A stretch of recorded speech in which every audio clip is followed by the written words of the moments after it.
A day in my life as a Zumba instructor. Charot go.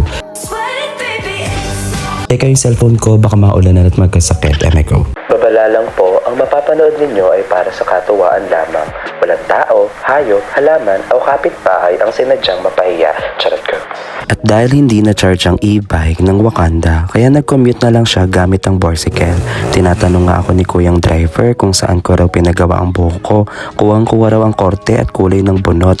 Talaga ba kuya? Charot ko. Sabi ko kay kuyang driver, wag niya nang ipasok sa loob ng aming paaralan dahil wala siyang gate pass, kaya hindi siya makakapasok. Tapos tinanong niya ako kung walang gate pass ay hindi raw ba makakapasok. Sabi ko na lang sa kanya, mag-backread siya, ko. At dahil may kasabihang the early bird catches the worm, binuksan ko ang laptop ko para maglaro ng bookworm. Charot, hindi ganun yun.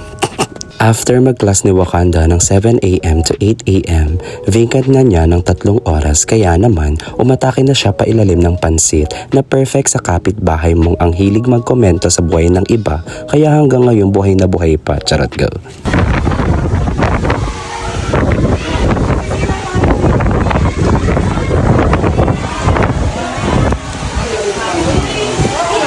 Papunta na ang Wakanda sa kanyang klase ng 11:15 a.m. to 12:15 p.m. Bigla namang umatake si Bagyong Inday ng kayabangan niya at pinamukha sa aming dapat kaninang madaling araw pa kayo nagsuspend ng klase.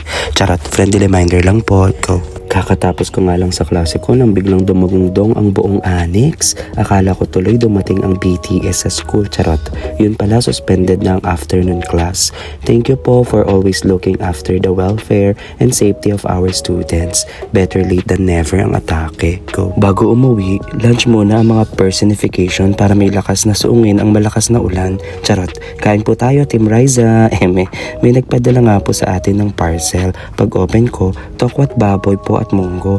Na pag go nilagang munggo po ako, Team Riza. Lang ko. At syempre, hindi pwedeng umuwi nang hindi malinis ang classroom. Kaya naman, for the help na ang person sa paglilinis para makauwi agad ang aking mga anak.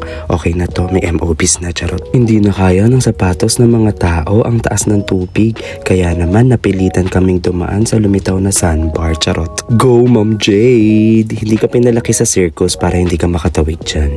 Go.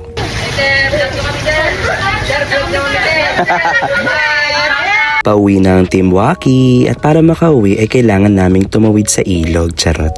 Mabuti na lamang din ay may kasama kaming tour guide kaya mabilis lang din kaming nakapunta sa dakong paroon. Go. Okay, it's a bluff. Hindi pa pala uuwi. Wala talagang makakapigil na wind signal at color warning sa mga taong kulang na lang pumunta sa eyewall ng Bagyo. Tapos ang dahilan, birthday kasi ni Bini Cham. I-advance na natin. Wow!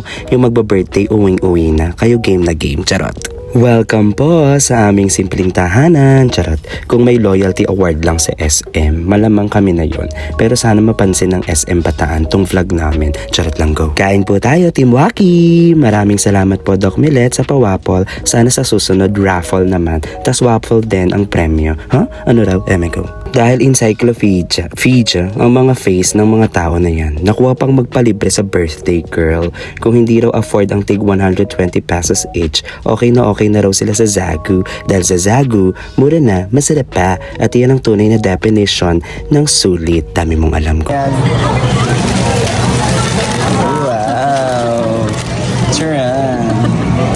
Wala talagang tigil ang pipig sa kakakain ko. Finally, makakagora na sa aming balur. O siya, hanggang dito na lang muna at kami magsiswimming pa. Charot. Paalam, keep safe, follow me for more. Mayroon pa ba silang aabangan sa'yo? Charot ko.